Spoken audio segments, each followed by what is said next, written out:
sampai dengan saat ini pemerintah itu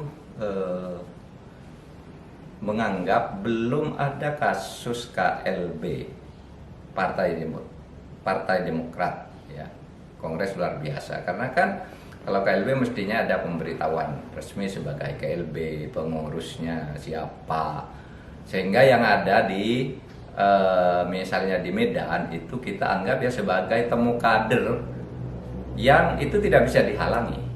Kalau kita menghalangi berarti melanggar ketentuan pasal 9 Undang-Undang nomor 9 tahun 78 tentang kebebasan menyatakan pendapat.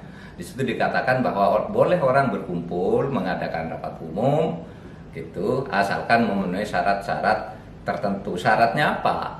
Syaratnya itu bukan di istana negara, artinya tidak melanggar larangan tertentu gitu, juga bukan di tempat ibadah, bukan di sekolah, bukan di rumah sakit, bukan di arena objek vital. Kalau situ silakan adakan pertemuan.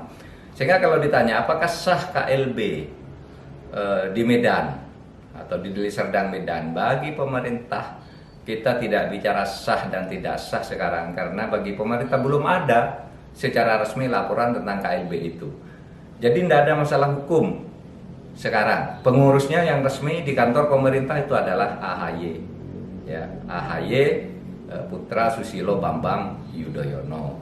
Nah, itu yang sampai sekarang ada. Nah, kalau terjadi perkembangan baru nanti, misalnya dari KLB, misalnya ya, orang yang misalnya dari kelompok yang menyatakan KLB di Deli Serdang itu lalu melapor, ini hasilnya baru pemerintah menilai apakah ini sah apa tidak, sesuai dengan undang-undang apa tidak, sesuai dengan ADART atau tidak, penyelenggaranya siapa, baru kita nilai nanti.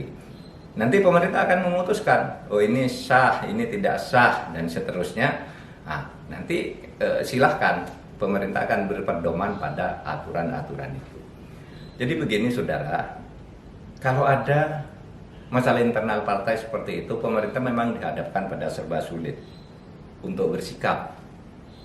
Ya, apakah ini akan dilarang apa tidak? Secara opini kita mendengar, oh ini tidak sah, ini sah dan sebagainya. Secara opini, tapi secara hukum kan tidak bisa. Kita lalu menyatakan ini sah tidak sah sebelum ada data dokumen di atas meja.